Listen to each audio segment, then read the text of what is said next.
Привет, это Навальный. Вот вам два не связанных между собой факта. Во-первых, меня постоянно просят сделать расследование про Кавказ. Во-вторых, с конца прошлой недели меня начали спамить ссылкой на видео про ремонт. Серьезно, 100 тысяч раз мне прислали ссылку на ролик «Подвесной потолок из гипсокартона своими руками».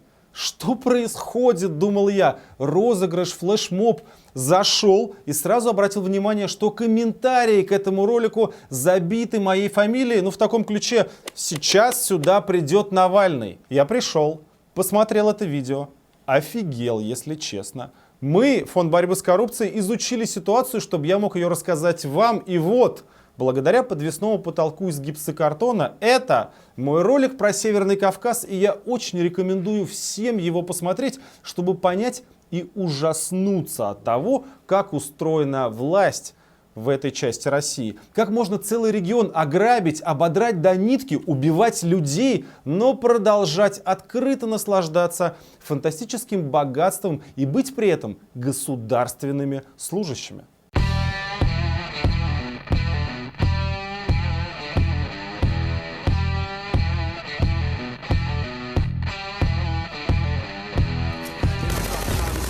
Возвращаемся в начало, к нашему ролику про гипсокартон. Его автор Рувим. Он строительный мастер из Ростова-на-Дону. Видео реально про ремонт. Тут нет никакого подвоха. Канал у него довольно популярный. 130 тысяч подписчиков, миллионы просмотров. Но с первых минут ролика начинается прямо вау.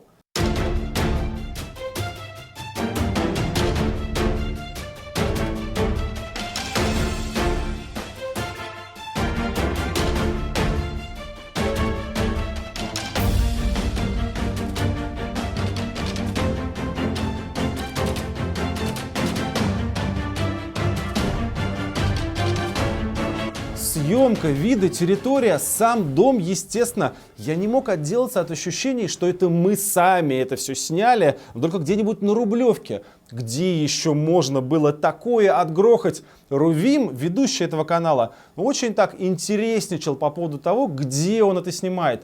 Дом 2000 квадратов, огромная территория, много крутых, интересных решений. И все это очень далеко от Москвы, очень далеко от Питера. Мы сегодня расскажем о том, как работает периферия. Далеко от Москвы, далеко от Питера, из Ростова-на-Дону он прилетел на самолете и так далее. Но нас, конечно, это только раззадорило. И мы с вами, не дожидаясь окончания ролика, начинаем выяснять, где же это богатство. Обращаем внимание на детали. Во-первых, съемка. Она свежая, ролик вышел неделю назад, а на кадрах нет снега и светит солнышко, значит, это юг. Во-вторых, один из рабочих там говорит, что живет в Пятигорске. Значит, это должно быть где-то рядом. Не везти же маляров через полстраны. В-третьих, в кадре появляется инстаграм прораба Лехи. Привет, Леха. А там десятки фотографий этого дома, рассказы о стройке, и везде стоят хэштеги «Черкесск». Дальше мы просто открываем карту Черкесска, столицу Карачаево-Черкесии, и эта гигантская фиговина сразу бросается в глаза. Но вот посмотрите сами. Так на спутнике выглядит республиканская столица, а так этот гигантский дворец на реке в центре города. Он расположен рядом с главным городским парком, и я уверен, что любой житель Черкесска проезжал мимо него много-много-много раз. В общем, точное месторасположение объекта мы с вами устанавливаем на 5-й минуте этого ролика примерно, и ужасно гордимся собственной смекалкой и мини-расследованием. Но зато в конце видео мы с вами чувствуем себя очень глупо, так как всего этого можно было бы и не делать. Ведь Рувим взял и прямо сказал: мы в Черкесске. В городе Черкесск. Но в любом случае, зато теперь мы на 100% знаем, где находится этот дом, даже если люди на видео будут все отрицать и утверждать, что они снимали его на Луне. Теперь нам, конечно, очень интересно, сколько такое может стоить. Если бы это было на Рублевке, то дом в 2000 метров и 8,5 гектаров земли вышли бы миллиардов в 6. Но мы не на Рублевке, мы в Черкесске. Поэтому давайте стоимость земли вообще вычтем. Будем считать, что она бесплатная. Но дом-то все равно надо строить. И мало того, что 2000 квадратов, плюс постройки, ландшафт, так еще и внутри там не вагонкой все обшито. Из роликов можно подчерпнуть некоторые детали. Ну, например, что потолки там 12 метров. 11,80. 11,80. То есть тут будет висеть огромная люстра 7-метровая, которая будет свисать с потолка. Или что только в одной комнате лепнина, которую они учат монтировать, весит почти 2 тонны. Короче, вес от всей лепнины без гипсокартона, без ничего, то есть, ну, примерно тонна 700. Мы оцениваем этот объект в 1 миллиард рублей. И возникает логичный вопрос. Кто в беднейшем российском регионе, где средняя зарплата 24 600, где даже губернатор официально получает 74 тысячи рублей в месяц, кто может позволить себе потратить 1 миллиард на дом? Лезем выяснять фамилию этого богача, смотрим выписку на строение и не понимаем, что происходит. В реальности там дом на 2000 метров, а на бумаге это помещение для отдыха, оздоровительный комплекс площадью 310 метров. То есть, сразу понимаем, это не просто богатый человек, а человек, умеющий сделать так, чтобы государство исполняло то, что он хочет. Если вы живете не в Карачаево-Черкесии, то вам эта фамилия не скажет ничего. Ну, как и мне самому еще на прошлой неделе. Но поверьте, жители республики, смотрящие этот ролик, уже поняли, что речь идет о людях, которых там знают все и которые могут себе позволить все. Владелец шикарного дома Каитов Ансар Алиевич. Ансар очень молод, ему нет еще и 18 лет, но уже знаменит. Вот он на своем школьном выпускном едет на Мерседесе с мигалками и стреляет из автомата Калашникова. Когда ты лежишь раздетым, я залипаю конкретно, на тебе залипаю конкретно. Это, безусловно, прекрасное начало. Успешный молодой человек гоняет с мигалками и стреляет из калаша, отвлекаясь лишь на строительство дома с 2 тоннами лепнины в каждой комнате. А чего добился ты? Но мы же понимаем, что даже если Ансар Каитов закончил школу на одни пятерки, он вряд ли смог бы купить себе такой дом. Он ему, естественно, достался от отца. Отца зовут Каитов Али Заурович. И это ровно тот момент, когда наше видео перестает быть развлекательным. На примере одного этого поместья, записанного на 17-летнего студента, мы с вами сейчас приоткроем дверь в то, как сегодня устроен мир Северного Кавказа и Карачаево-Черкесии конкретно.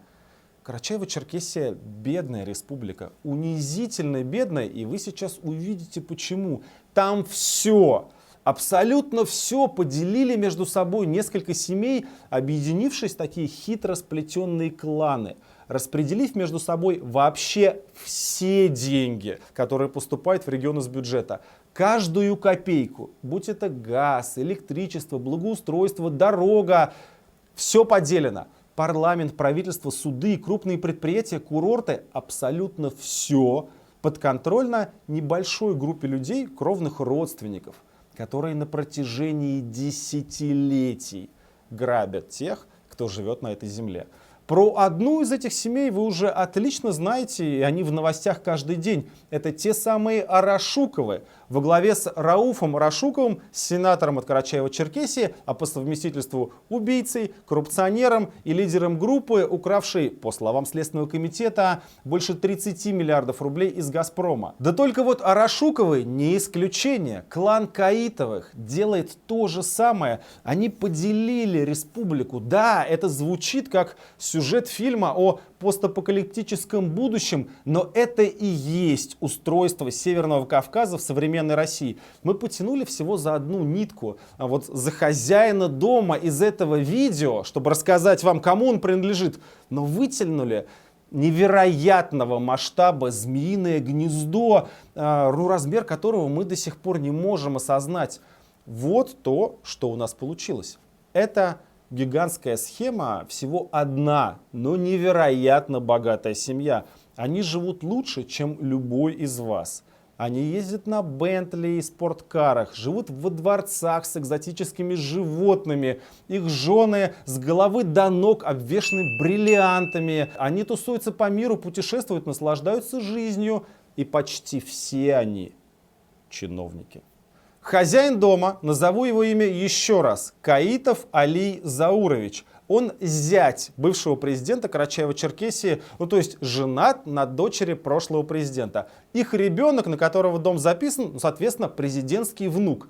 На другого внука, 19-летнего, оформлены земли вокруг дворца.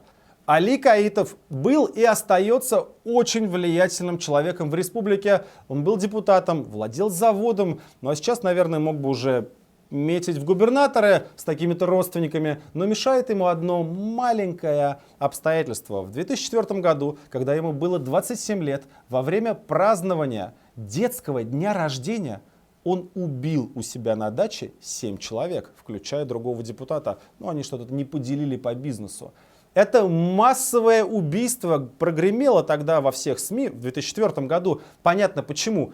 Зять президента все-таки убил. Речь идет о похищении и убийстве 7 черкесских предпринимателей. Мало того, это все произошло у него в доме. И как установило следствие, по его указанию. Так еще и тела погибших долго не могли найти, потому что Каитов и его подельники вывезли трупы в горы, обложили покрышками и сожгли в шахте. Даже для Северного Кавказа такое преступление — это нечто из ряда вон выходящее. Родственники убитых организовали массовые митинги, взяли штурмом здание администрации. Сразу после этого жители устроили настоящий бунт и погромы в парламенте. И вышли оттуда только когда Дмитрий Козак, прилетевший из Москвы, заверил их, что будет суд. Суд был. И я вот вас спрашиваю, как вы думаете, сколько должен получить человек, организовавший такую массовую резню, когда он выйдет на свободу? Вы пожимаете плечами и говорите, понятное дело, пожизненное заключение, и на свободу такой человек не выйдет никогда. Уверены? Али Каитова приговаривают к 17 годам лишения свободы. Путем частичного сложения наказаний и окончательно назначить наказание в виде лишения свободы сроком на 17 лет с отбыванием наказания в исправительной колонии строгого режима. Местные СМИ сразу начинают писать заметки о содержании убийцы. Для него в тюрьме сделали специальную камеру, состоящую из 2. К нему спокойно приводили гостей, да и он сам мог выходить и возвращаться в тюрьму по желанию. Ну а дальше для Каитова наступает прямо совсем эра гуманизма. Ему постепенно сокращают срок. То особые обстоятельства, то малолетние дети. В итоге меньше чем через 10 лет Каитов уже на свободе. Вот его фотография 2014 года с прекрасно вам знакомым Рауфом Арашуковым. Рауф подписывает Каитова «мой брат». То есть за убийство 7 человек Каитов отсидел меньше 10 лет. Процитирую известного правозащитника Андрея Бабушкина, сказавшего на эту тему: «Такого щедрого снижения срока я еще не видел. В нашей стране это первый такой случай». Пока Каитов сидел, его тесть Мустафа Бадыев ушел в отставку. Разумеется, не из-за массового убийства, какая мелочь, а несколько лет спустя. И, казалось бы, отсидевший Каитов должен был выйти к разбитому корыту. На работу толком не устроиться, тесть больше не президент, с женой он формально развелся. Но тут мы с вами получаем прекрасную иллюстрацию, как работают семейные кланы Северного Кавказа. Смотрите опять на схему. Вот отец Каитова Заур. Он тоже был чиновником, возглавлял агентство лесного хозяйства по Карачаево-Черкесской республике. Но это пока не важно. А вот его родной дядя, человек значительно более серьезный, Магомед Каитов. Его называли энергетическим королем Северного Кавказа. Узнаете формулировки?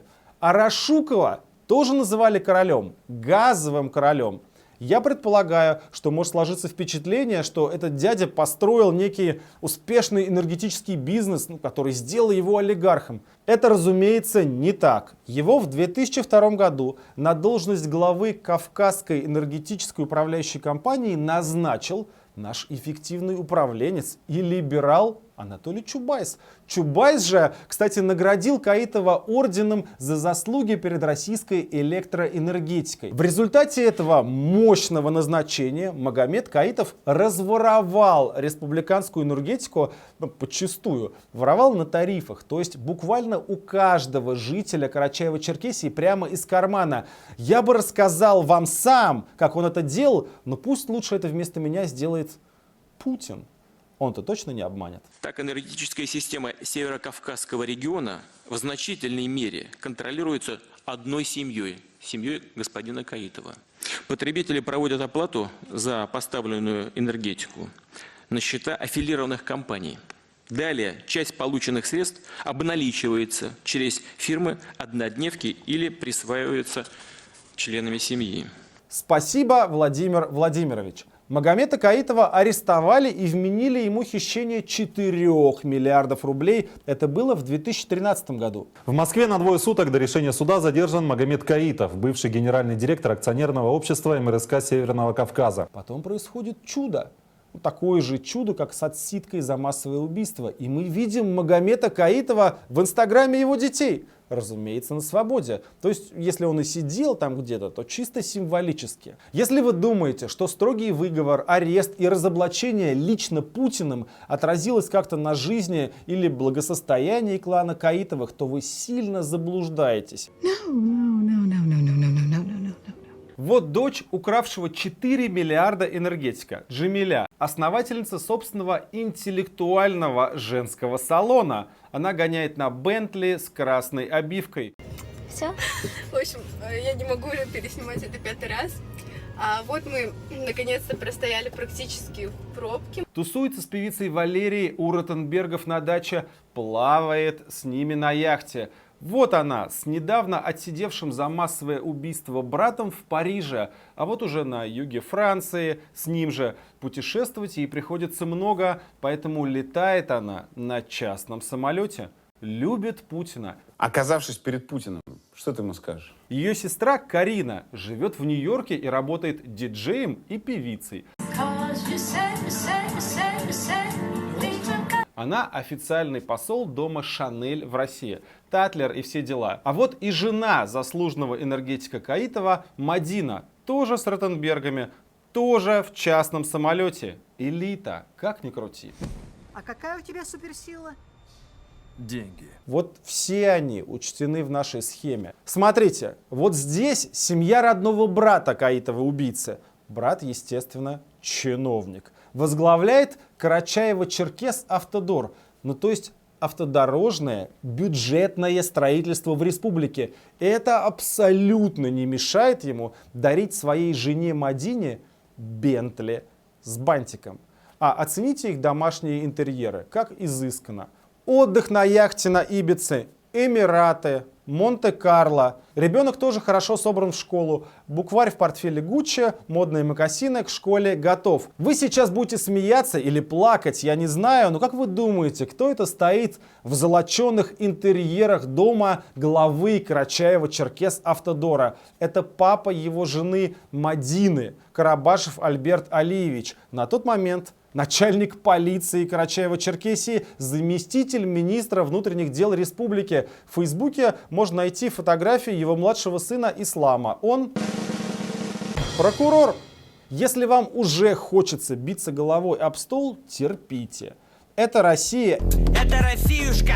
Это происходит вот прямо сейчас. Это те люди, которые захватили целый регион, и надо об этом говорить. Мы возвращаемся к основным Каитовым, которые вот с домом, видеоремонтом, с которого все началось. Я же все к тому подвожу, как складывается жизнь Али Каитова после отсидки за массовое убийство. Все нормально, господа, все в полном порядке. Вот автомобиль Bentley Mulsanne, который он приобрел вскоре после того, как, извините, откинулся. Поставил на учет в Москве. Стоимость больше 20 миллионов рублей. На нем гоняет старший сын Аслан, 19 лет от роду. А вы на чем ездили в свои 19 лет?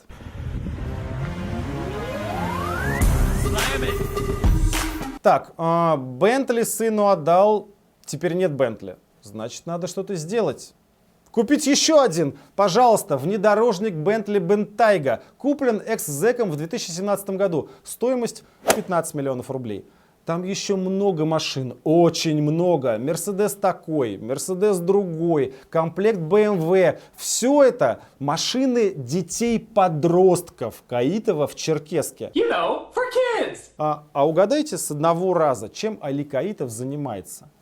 Мгновенно. После освобождения он возглавил компанию «Комплексные коммунальные системы холдинг», ранее известную как Черкесские городские электрические сети. Ну, даже не знаю, нужно ли рассказывать, что в этой компании учредителями также являются жена и дочь мэра Черкесска. Как они управляют электросетями, вам уже Путин рассказал, ну, просто воруют на каждом платеже. Присваиваются членами семьи. Остался только один важный вопрос. Он просто повис в воздухе. Я чувствую, а куда же смотрит сегодняшний глава республики Рашид Тимрезов? Под его же носом такая коррупция разворачивается. Расшуковые а теперь и Каитовы. А вот куда он смотрит. В объектив камеры, прижимая к себе старшего сына Каитова Аслана. Ну, это тот, который на Бентли Мульсане в Москве, если вы забыли. Аслан называет главу республики Карачаево-Черкесия дорогим дядей. Дорогой дядя-президент, бывший подчиненный нашего убийцы. До того, как возглавить республику, Тимрезов работал гендиректором в каитовских энергосетях. Когда шло расследование убийств, местные СМИ называли Тимрезова правой рукой Каитова. Самые отважные даже писали, что он был на той самой даче в ночь убийства.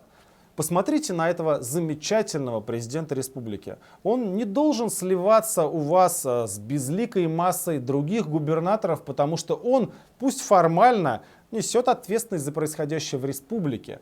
Послушайте его, как он любит Путина. Гипотетически предположим, что вы можете поговорить с любым политическим лидером, жившим в любое время и в любой стране. Вот с кем бы вы хотели пообщаться? С кем бы я хотел пообщаться, и еще раз, с этим человеком я уже пообщался, и не раз. Это президент Российской Федерации. Владимир Владимирович. Да, это я, тут даже без комментариев и без всяких сомнений. Ему мы обязаны не говорящим по-русски господином Арашуковым в Совете Федерации. И, кстати, уверяю вас, там остался точно такой же второй сенатор от республики Ахмат Салпагаров, только он крадет деньги на капстроительстве. Ну так вот, дорогой дядя-президент зарабатывает официально 74 тысячи рублей в месяц, а часы носит за почти 4 миллиона рублей. И не одни. Вот еще один Патек Филипп за 4 миллиона. И золотые турбионы за 2 миллиона. А вот тут видно торчат это миллионов 5-6. Или вот еще, смотрите, замечательные черненькие 2,5 миллиона рублей. Абсолютно бессовестные. Даже не жулики, а преступники-убийцы, бандиты. Они полностью захватывают целые регионы и могут делать там все, что угодно. Конечно, в тесной связке с Москвой. Но вы думаете, в Кремле не знают или не участвуют? Сами прикиньте, вся Карачаево-Черкесия это всего 465 тысяч населения. Меньше, чем население Тулы. Но даже из такого небольшого субъекта федерации эти кланы умудряются выжимать десятки миллиардов рублей. Они в буквальном смысле там обокрали каждого. Там сама цель государства сейчас заключается в том, чтобы обогащать эти конкретные семьи. И Кремлю это выгодно.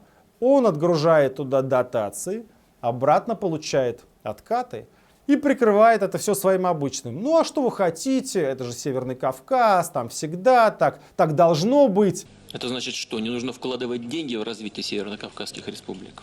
Я вот так не считаю. И я не думаю, что много есть людей на Кавказе, кто считает вот происходящее нормальным.